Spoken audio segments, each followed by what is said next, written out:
Hello everyone, this is Just a Dad. Today I'm going to show you how to install a water filter on the Keurig K-Supreme Plus.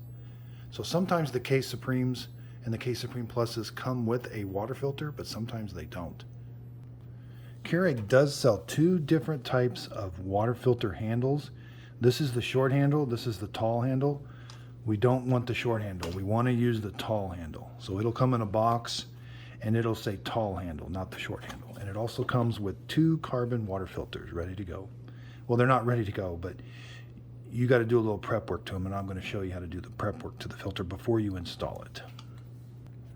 Once we get it ready, we'll put it in the holder, and then that's where the holder goes. Okay, so you can buy extra water filters. They come in a box. They come in a package of 2. You're supposed to replace them every 2 months, so this will last 4 months. They come individually wrapped. Now there is a little bit of prep work before you install it in your Keurig. You're going to want to open it up.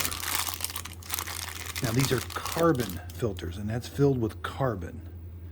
So you want to let it soak. It says for 5 minutes, and your water is going to turn like a kind of like a gray.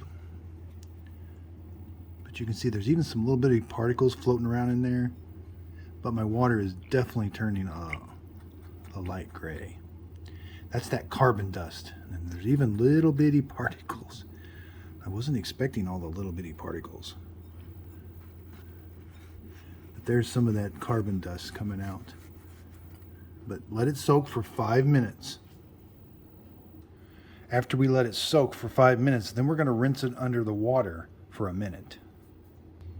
Okay, so it's been 5 minutes. You can see why it's important to let this soak for 5 minutes. There's quite a bit of carbon dust that's going to come off the filter. Now I'm going to go rinse it under the water.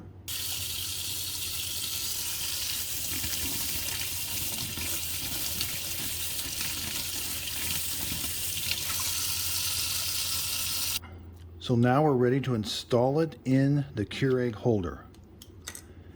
There's a flat part here. The flat part's going to go down towards that way, and there's a curved part. So the curved part kind of goes into where the handle is, then it's going to sit flush. Then you're going to just line up these, and they should snap. That's how you install the water filter in the holder.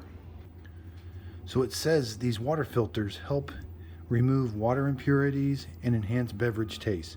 I know one of the things they do is if you can smell chlorine in your water really bad, these do help remove chlorine in your water. Okay, so we've got our carbon water filter installed in our tall handle. Here's the reservoir for the K-Supreme Plus. Now this little black thing, that's the intake for the Keurig machine. So all the water is going to go through this little hole, through that black thing, in order to get to the coffee maker. So we want to filter it before it goes through there. So we're going to take the tall handle, and you're going to snap it onto that black thing. It'll snap on. You got to line it up. If it doesn't go on right away, just kind of turn it, and then it'll snap. So you want to make sure that it snaps. Otherwise, it'll float, and then it won't be doing the job that it should be doing. The water will bypass the filter and go right into the machine. So make sure it snaps on. Now, in order for the water to get into the coffee maker, it has to go through that carbon water filter.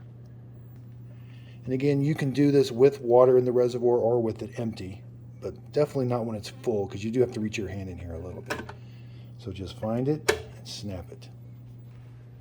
I really like this coffee maker. Check out my other videos. I show you how to descale it. I show you how to clean the needles, and I show you how to make iced coffee and all kinds of different drinks. Thanks everybody for watching, and if you could, please like and subscribe.